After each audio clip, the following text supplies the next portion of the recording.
ಕಾವೇರಿ ರಾಜ್ಯದ ಹಿತರಕ್ಷಣೆಗೆ ಬದ್ಧ ಅನ್ನುವಂಥ ನಿರ್ಧಾರವನ್ನು ತೆಗೆದುಕೊಂಡಿರೋದು.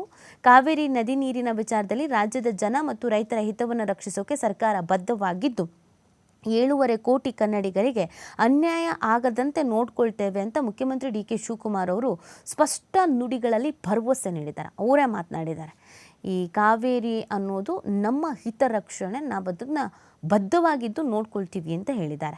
ತಮಿಳುನಾಡಿಗೆ ಪ್ರತಿದಿನ 3,500 ಕ್ಯೂಸೆಕ್ ನೀರು ಹರಿಸಬೇಕು ಎಂಬ ಕಾವೇರಿ ನೀರು ನಿರ್ವಹಣಾ ಪ್ರಾಧಿಕಾರದ ಆದೇಶದ ಬಗ್ಗೆ ಚರ್ಚೆ ನಡೆಸೋದಕ್ಕೆ ಭಾನುವಾರ ಕರೆದಿದ್ದ ಸರ್ವಪಕ್ಷ ಸಭೆಗಳ ಬಳಿಕ ಸುದ್ದಿಗೋಷ್ಠಿ ಮಾಡಿದ್ರು. ಆ ಸುದ್ದಿಗೋಷ್ಠಿಯಲ್ಲಿ ಖುದ್ದಾಗಿ ಸಿಎಂ ಮಾತಾಡಿದ್ದಾರೆ. ರಾಜ್ಯದ ಜನತೆಗೆ ಭರವಸೆ ನೀಡುವಂಥ ಕೆಲಸವನ್ನು ಇದೇ ಸಂದರ್ಭದಲ್ಲಿ ಮಾಡಿದ್ದಾರೆ. ಅವರೇ ಮಾತಾಡಿದ್ದಾರೆ. ಏನು ಹೇಳಿದ್ದಾರೆ ಕೇಳೋಣ ಬನ್ನಿ.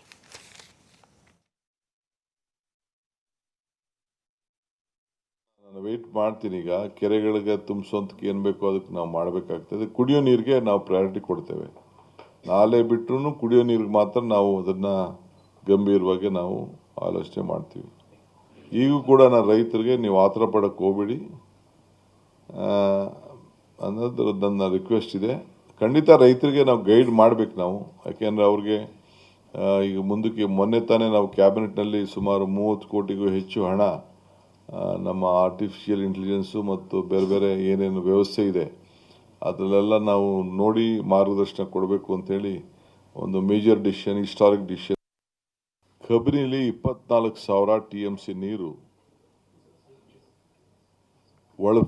ಇನ್ಫ್ಲೋ ಕ್ಯೂಸಿಕ್ 24,000 ಕ್ಯೂಸಿಕ್ ಬರ್ತಾ ಇದೆ. KRS ಅಲ್ಲಿ 22,000 ನೀರು ಬರ್ತಾ ಇದೆ. ಸ್ವಲ್ಪ ಕೊಡಗಿನಲ್ಲಿ ಮಳೆ ನಿನ್ನೆಕ್ಕಿಂತ ಈಗ ಮಧ್ಯಾಹ್ನ ಬೆಳಗ್ಗೆಯಿಂದ ಸ್ವಲ್ಪ ಕಡಿಮೆ ಆಗಿದೆ. ಹೇಮಾವತಿಲಿ 11,884 ಕ್ಯೂಸಿಕ್ ಹರಿವು ಬರ್ತಾ ಇದೆ. ಆರಂಗಿಲಿ 10,430 ಕ್ಯೂಸಿಕ್ ನೀರು ಅಲ್ಲಿ ಬರ್ತಾ ಇದೆ. ಒಟ್ಟು 67,378 ಕ್ಯೂಸಿಕ್ ಅಷ್ಟು ಈಗ ಒಳಹರಿವು ಕಾಣ್ತಾ ಇದೆ. ಕುಡಿಯೋ ನೀರಿಗೆ ನಮಗೆ ಎಷ್ಟೇ ಕಷ್ಟ ಬಂದರೂ ಕೂಡ ನಾವು 40 TMCಯನ್ನು ಸ್ಟೋರ್ ಮಾಡಬೇಕು. 36 TMC ಕಂಪಲ್ಸರಿ ಬೇಕು. ಇನ್ನು 4 TMC ಅಷ್ಟು ಏನು ನಮ್ಮ ಡ್ರೈಗೆ ಮತ್ತೊಂದು ಸಂದರ್ಭದಲ್ಲಿ ಹವಕ್ಕೆ ಅದನ್ನು ನಾವು ಗಮನದಲ್ಲಿ ಇಟ್ಕೊಳ್ಬೇಕು.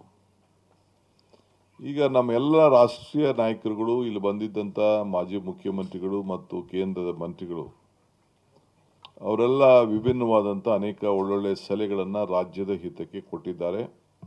ಕಬಿನಿಲಿ